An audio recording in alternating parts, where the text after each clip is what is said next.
지난주부터 종교개혁 기념달을 맞이해서 종교개혁의 5가지 표제에 대해서 매주 생각하고 있습니다.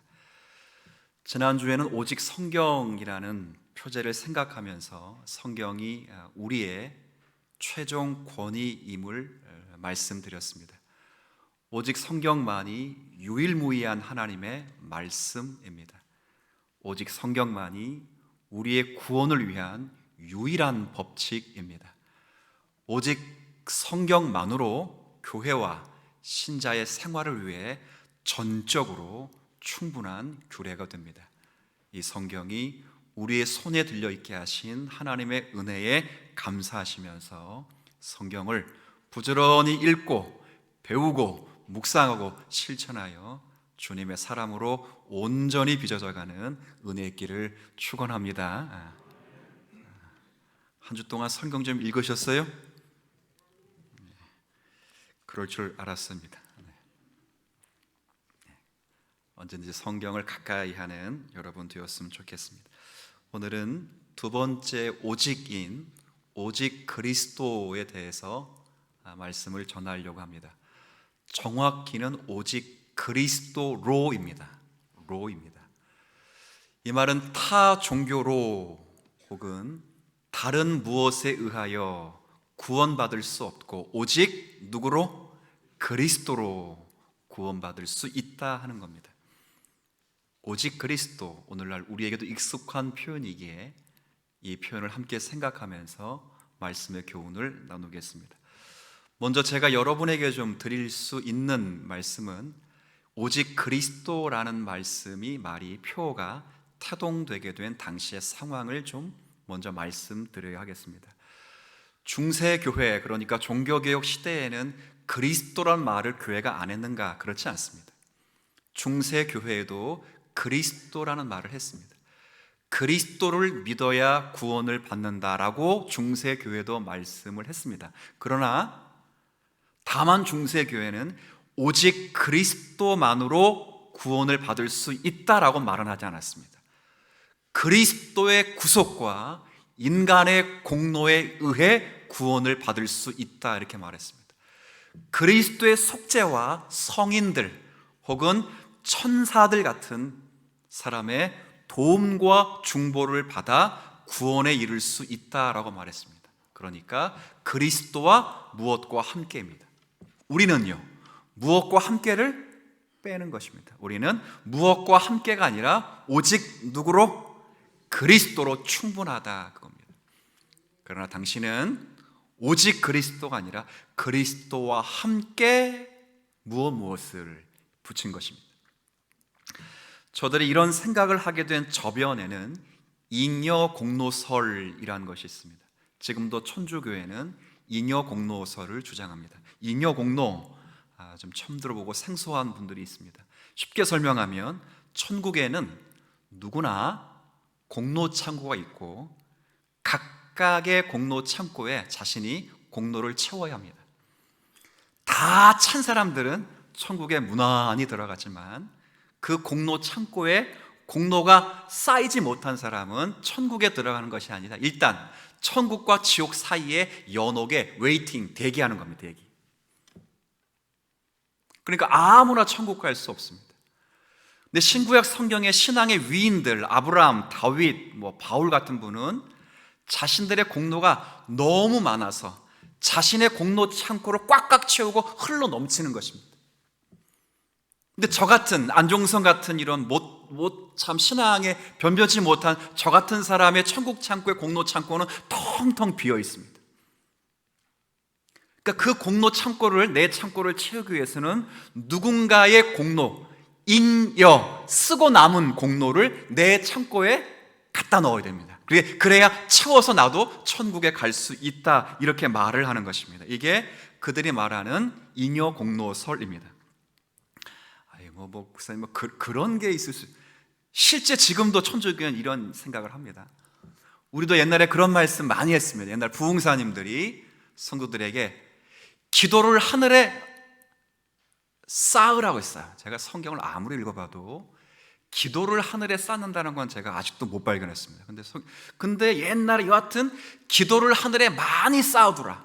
많이 쌓아두면 기도할 수 없을 때 쌓아둔 기도가 다시 내려와가지고 아무리 찾아봐도 성경에 그런 거 없습니다.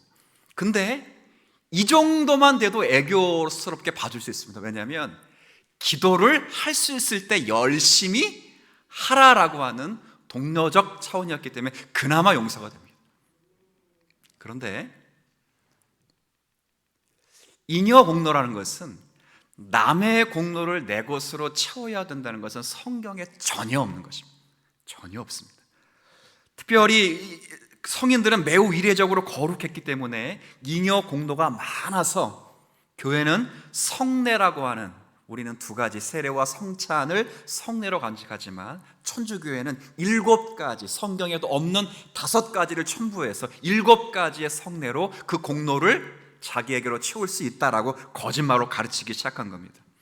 예를 들면 지금의 천주교회당을 가면 가장 예배당 앞에서, 성당 앞에서 우리를 따뜻하게 맞아주시는 아주 자태가 아름다운 성상이 하나 있습니다.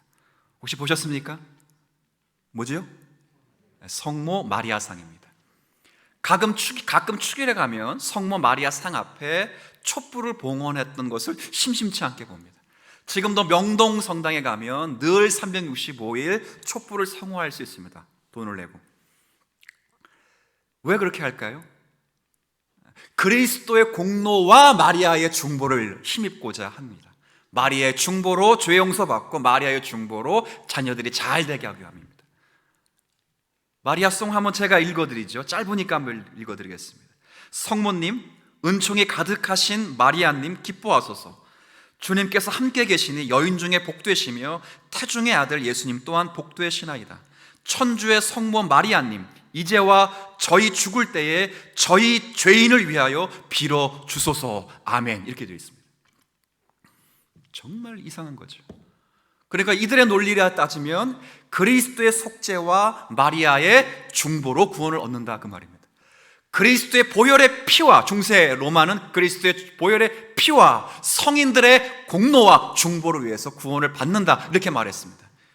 여기에 반하여 우리 종교개혁자들은 이에 반하여 구원은 오직 무엇으로만? 그리스도 예수로만 구원을 받을 수 있다. 믿으십니까? 오직 예수 그리스도로 충분하다, 그 말입니다. 다른 것은 보태질 수 없고 보태져서도 안 된다는 겁니다. 그래서 그리스도 앞에 뭘 붙였다고요? 오직입니다. 오직. 그리스도와 무엇이 아니라 오직 그리스도, 유일한 그리스도, 유일하신 그리스도의 십자가의 보혈, 이것으로 충분하다. 구원은 충분하다. 더 이상 보탤 것이 없다, 그 말입니다. 그러면 목사님, 그거 뭐 다 옛날 이야기고 요즘도 설마 그럴까요? 요즘은 어떨까요? 요즘도 예외가 아닙니다. 요즘은 관용의 시대라고 말합니다. 관용, 수용, 포용, 이런 것들이 지배하는 문화관용 시대를 우리가 살아가고 있습니다. 그것 때문에 10여 년 전만 해도 결코 용납될 수 없었던 동성애 같은 것이 그냥 성적 기호의 차이니 차별하지 말고 관용, 수용, 포용하여 널리 이해하자라는 목소리가 교회에서 이제 들리기 시작합니다. 교회에서. 제가 지난주에 합신교단에서 출교받은 교회 하나 소개했죠. 동성애를 공동회에 통과시켜서 그 교회가 그 교단, 건강한 보수 교단으로부터 쫓겨났습니다. 그런 움직임이 있기에 생각한 것입니다.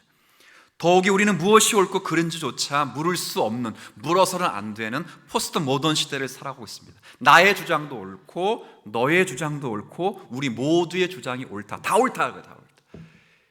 이것을 철학적 용어로 대입하면 다원주의입니다. 진리는 하나가 아니라 여럿이라는 거예요. 이것을 종교적 용어로 대입하면 이건 종교다원주의입니다. 절대 종교는 없다는 거예요. 누구나 다, 어떤 종교에도 다 구원이 있을 수 있다, 이렇게 말하는 거예요. 쉽게 지금 기독교에서, 우리 지금 주님사랑교회 같은 보수 정통교회에서는 그렇게 이야기하지 않아도 WCC에 가입된 수많은 교회 가운데 지금 이야기하는 많은 교회의 설교 가운데 하나 중에 하나는 이겁니다. 하나님이 사랑의 하나님이시라면, 예수님이 사랑이시면 어떻게 사랑의 하나님이 사람을 지옥에 보낼 수 있겠느냐? 아니다. 하나님은 사랑의 하나님이시기 때문에 모든 사람을 반드시 천국에 보낸다, 이렇게 말합니다. 네네, 감사합니다. 네, 하여튼 반응을 해주셔서 감사합니다. 지금 이렇게 돼버렸습니다.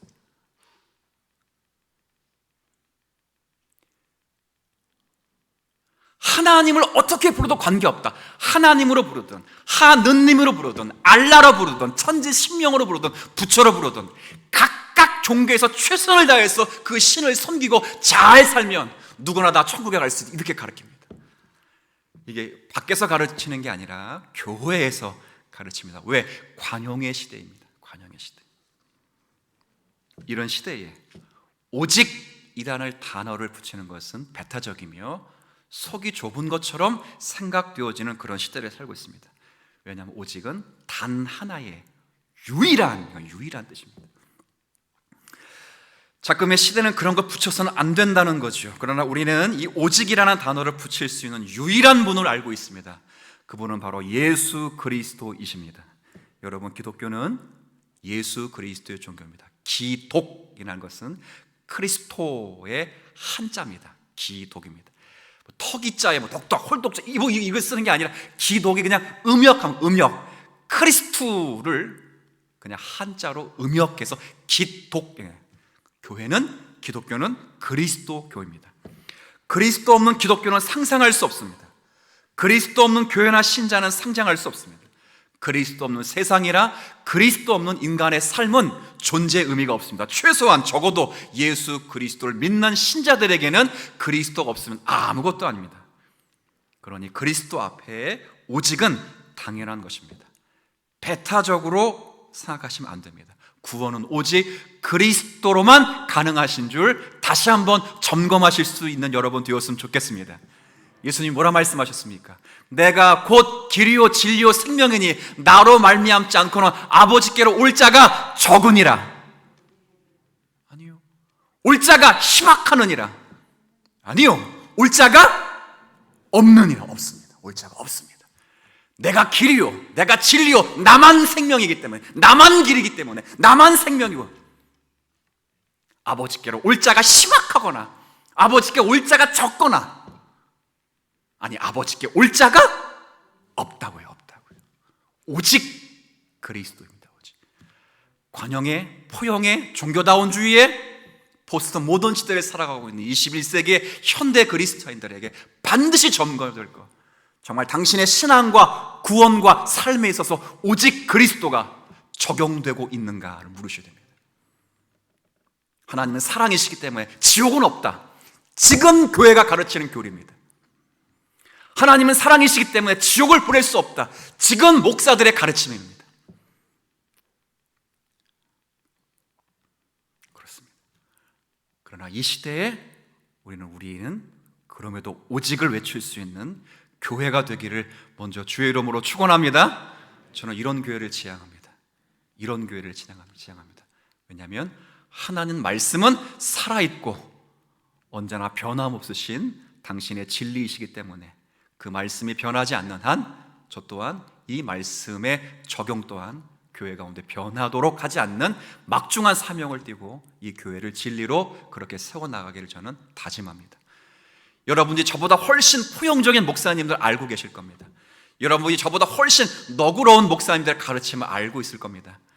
그러나 너그러운 가르침을 진리 안에서 희석시키는 어리석은 죄를 범하지 않도록 우리의 삶의 이정표에 오직이라고 하는 말을 분명히 선언할 수 있는 저와 여러분이 되었으면 좋겠습니다.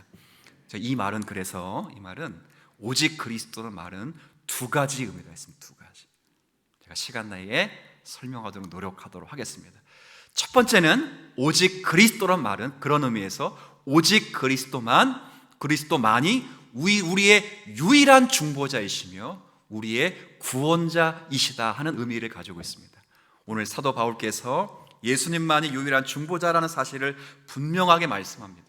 1절과 4절에 뭐라고 했냐면 모든 사람이 구원받으며 모든 사람이 진리를 아는 데 이르기를 나는 원한다 라고 말씀하시면서 5절에 그리스도 예수를 중보자라고 말합니다. 이 말은 모든 사람이 구원을 받으려면, 모든 사람이 진리를 알려면, 모든 사람이 그리스도 예수를 알아야 한다, 이 말입니다. 근데 그 그리스도 예수가 어떤 분이라고요? 중보자라고 말합니다. 중보자가 뭡니까? 중보자라고 하는 헬라어 메스테스라고 하는 단어는 하나님과 사람 사이에 서서 하나님과 사람 사이를 연결시키는 직분을 가진 사람을 가리킵니다. 이분은 오직 그리스도 한 분이십니다. 오늘 본문에도 5절에 하나님과 사람 사이에라는 표현이 있습니다. 하나님과 사람 사이에 서서 한편으로는 하나님을 대표하고 한편으로는 사람을 대표해서 하나님과 사람을 화목시키는 그 직분을 맡은 그리스도, 그분이 중보자이십니다. 이것은 정확히 우리에게 필요한 일이며 이것은 정확히 예수님이 오셔서 하신 일이기도 합니다. 이것 때문에 이 세상에 오셨습니다. 왜냐하면 저와 여러분들은 하나님과 화목하게 되어야 될 죄인의 신분과 상태에 있었기 때문에 그렇습니다. 하나님께서 태초에 자신의 모양과 형상으로 아담과 하와를 인류의 대표로 창조하셨습니다. 그리고 첫째 아담에게 하나님께서 그와 행위 언약을 맺으시며 동산 중앙에 있는 나무의 열매를 먹지 말아라, 먹는 날에는 정령 죽으리라라고 말씀하셨습니다. 이로 보건대 아담과 하와가 하나님 앞에 창조되었을 때 완전히 무죄의 상태에 있었건 분명하지만 완전한 영광의 상태에 있었던 것은 아닌 것이 분명합니다. 왜냐하면 먹는 날에는 정령 죽으리라는 것 때문에 그렇죠. 완전한 죄인은 아니죠. 완전히 무죄한 상태지만 그러나 완전한 의로운 상태는 아닌 것으로 창조됐습니다. 하나님은 인간을 기계적으로 만들지 않았습니다. 하나님은 인간은 인격과 의지를 가지고 하나님 앞에 순종할 수 있는 인격자로 창조했습니다. 그게 하나님의 형상으로 창조된 본연의 모습입니다. 하나님은 우리를 그렇게 지으셨습니다. 그런데 아담이 사탄의 유혹을 받습니다. 사탄의 유혹을 받고 나면 하나님의 말씀보다 사탄의 말이 더 좋아 보입니다. 자신이 하나님처럼 되기 위하여 하나님과 맺은 약속을 잃어버리고 사탄의 말에 순종하여 선악을 알게 한 나무의 열매를 먹고 맙니다. 스스로 하나님같이 되기를 원했습니다. 범죄했습니다. 하나님의 언약에 불순종한 결과 정령 죽으리라는 말씀처럼 아담은 영적으로 즉시로 죽었습니다. 그리고 영원한 정죄의 상태에 들어가서 하나님의 진노와 심판과 정죄를 받아 살아야 될 운명에 처해 있습니다. 우리도 마찬가지입니다. 이런 죄의 결과는 아담 이후에 출생하는 모든 인류에게 동일하게 적용되어집니다. 우리는 아담의 후손으로 태어납니다. 그래서 우리는 아담과 같은 죄의 원죄와 그런 우리의 실제 죄를 가지고 이 땅에 태어나게 되는 것입니다. 이것은 인류의 난제였습니다. 인류는 모두가 이 난제 앞에서 우리는 헤매었습니다. 지난 수천 년 동안 어느 누구도 이 난제를 풀 수 있는 사람이 아무도 없었습니다. 그러나 나사렛 예수 그리스도께서 이 모든 사람을 위해서 하나님과 우리 사이에 중보자가 되시기 위해 오셨습니다. 맞습니다. 우리에겐 중보자가 필요합니다. 우리로 인하여 범죄하여 죽어버린 우리를 대신하여 하나님 앞에서 하나님과 우리를 화목시켜야 될 중보자가 우리에게 필요합니다. 바로 그 중보자가 예수 그리스도이십니다. 왜 그리스도가 중보자이십니까? 그리스도만이 하나님이시며 그리스도만이 사람이십니다. 하나님과 우리를 화목시키려면 그분은 반드시 중보자이신데 중보자는 하나님이시며 사람이어야 됩니다. 그러나 인류 역사상 하나님이여 사람이신 분은 오직 그리스도 한 분밖에 없습니다. 교황이 그 중보자가 아닙니다. 교회가 중보자가 아닙니다. 성례가 중보자가 아닙니다. 마리아가 중보자가 아닙니다. 목사가 중보자가 아닙니다. 목사는 하나님이 아닙니다. 교황도 하나님이 아닙니다. 마리아도 하나님이 아닙니다. 성례도 하나님이 아닙니다. 유일하신 하나님이시며 유일하신 사람으로서 하나님과 우리를 연결시켜 줄 수 있는 분, 우리의 모든 죄악의 사슬을 끊어낼 수 있는 분, 우리를 구원하실 수 있는 유일한 분은 우리의 중보자이신 예수 그리스도 한 분밖에 없습니다. 분명히 하십니다. 오직 그리스도 예수만이 죄인을 향하여 진노하신 하나님 앞에서 그 진노를 누그러뜨리시고 우리를 대표하여 변호해 주실 수 있는 유일하신 분입니다. 다른 구주를 찾아서는 안 됩니다. 정말 다른 구주를 찾아서는 안 됩니다. 주 예수 그리스도 외에는 구주가 없습니다. 사도행전 4장 12절의 말씀을 여러분 아시죠?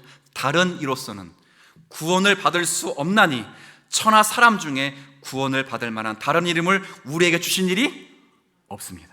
없습니다. 오직 예수 그리스도 한 분입니다.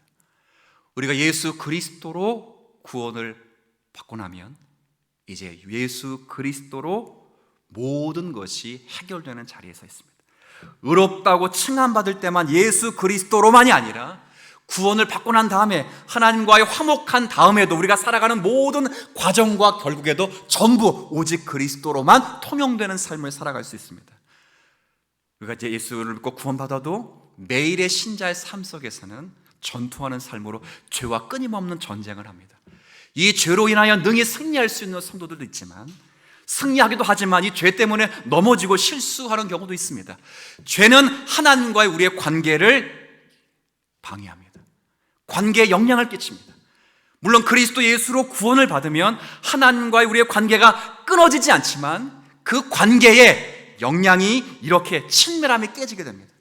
우리의 표현으로 교통, 교제가 깨집니다. 그러나 그때에도 오직 누가 필요하다고요? 그리스도입니다. 그때에도 성모가 필요하고, 그때에도 미사가 필요하고, 그때에도 마리아가 필요하고, 그때에 교황이 필요하고, 사제가 필요하고, 목사가 필요한 것이 아니라 그때에도 필요한 것이 누구라고? 예수 그리스도시. 내가 구원받기 위해서도 예수 그리스도, 구원받고 이후 나중의 삶에서도 하나님과의 막힌 모든 교제권에서도 우리의 죄악의 본성에서도 오직 그리스도 예수 한 분만으로 족한 거예요. 요한일서 2장 1절 말씀을 한번 여러분 좀 읽어주시겠어요? 시작. 너희 자녀들아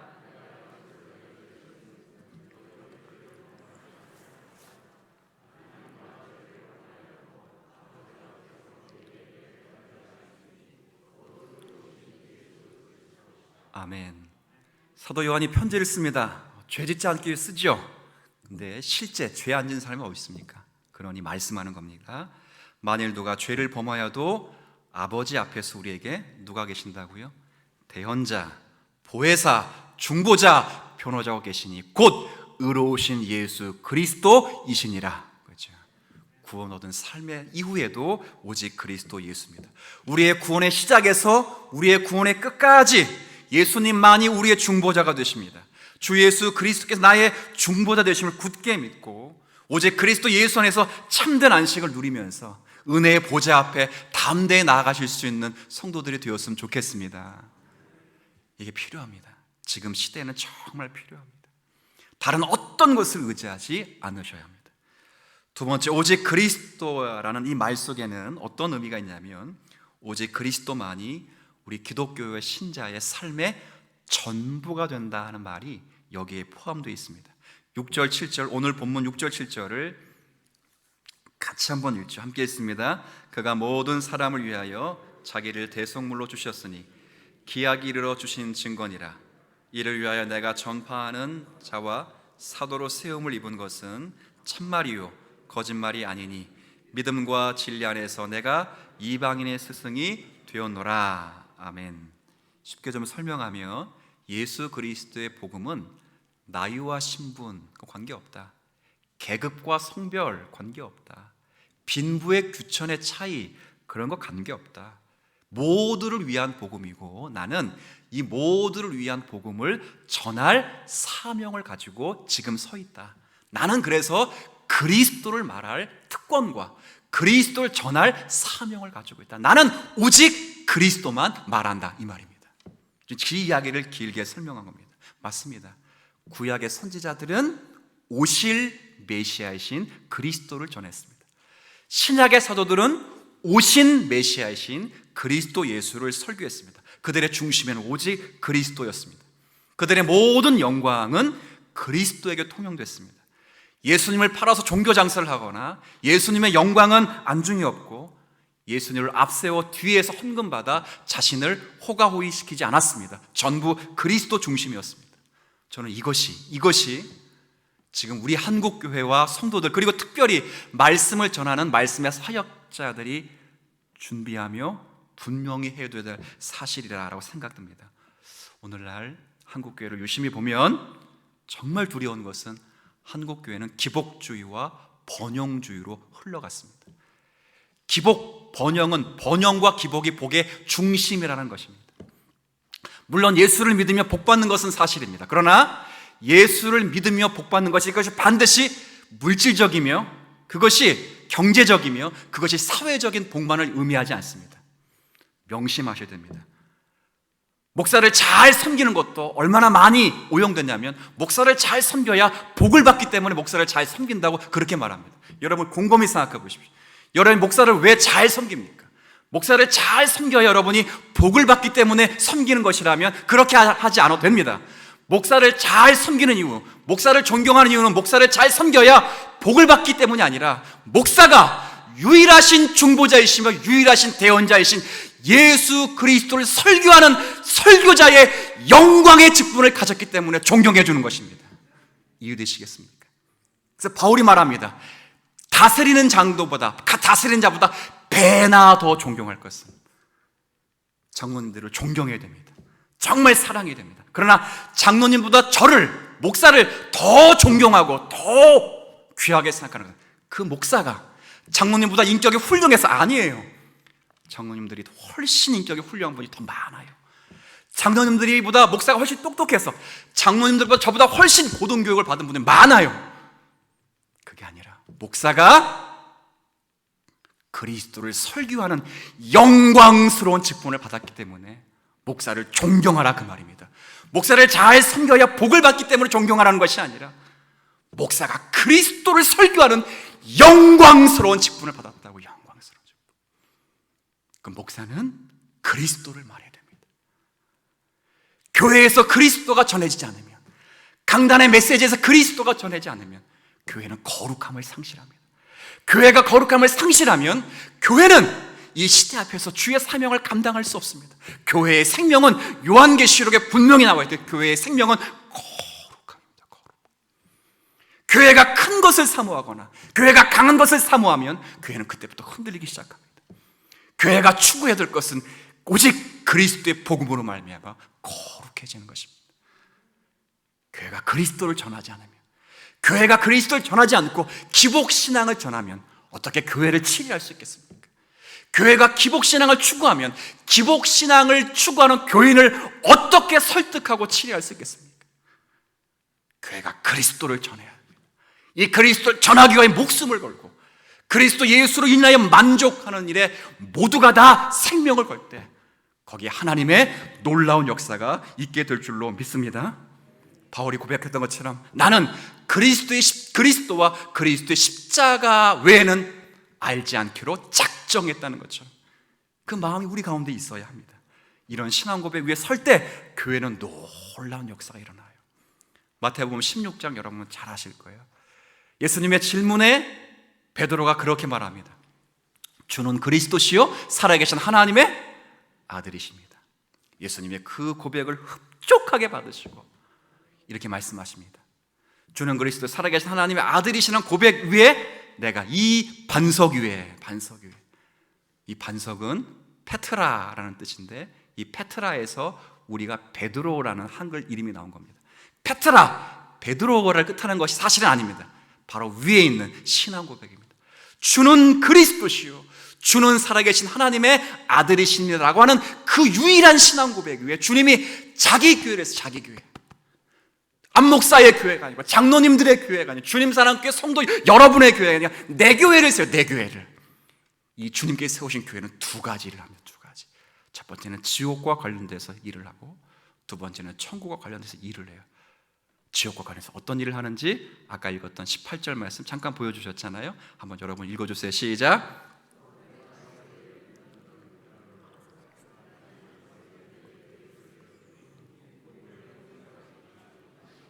빨간 글씨 이후부터 시작. 음부의 권세가, 교회가 지옥과 관련돼서 하는 첫 번째 일은 지옥의 문을 파괴하는 것입니다. 여기 권세라는 말이 원래 헬라어 단어는 문들이라면 문들, 하데스의 문들, 지옥의 문들. 그래서 어떤 성경에는 지옥의 대문이라고 부르는 게 있습니다. 무슨 말입니까? 교회가 지옥이 무섭고 사탄이 무서워서 꼼꼼 숨어 있는 것이 아니라 교회가 예수 그리스도만이 우리의 중보자이시고 구원자이시고 삶의 전부로 고백만 한다면 지옥의 문까지 쳐부시고 깨들어가서 사탄의 모든 권세를 장악할 수 있는 능력의 기관이다, 그 말이에요. 얼마나 대단한 기관입니까? 얼마나 대단한 기관이에요. 적극적이며 살아있는 생명력 있는 기관이에요. 지옥의 문을 깰 수 있어요. 하늘의 모든 정세와 이 세상의 어둠의 주관자들, 모든 세상의 거짓된 것을 다 깨고 무너뜨릴 수 있는 강력한 권위를 가지고 있는 게 교회예요, 교회. 두 번째는 천국과 관련해서 이런 일을 해요. 19절 한번 여러분 또 읽어주시면 고맙겠습니다. 시작.